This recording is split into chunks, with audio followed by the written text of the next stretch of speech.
Так, тут у нас продовження території.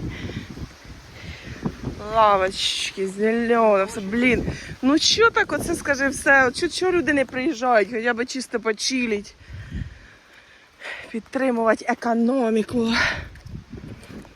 А в липні сказали, що це будуть дитячі пульти, стовпи.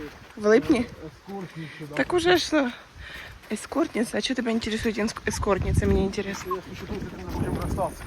Слышишь ты? А поки не Сейчас гатану.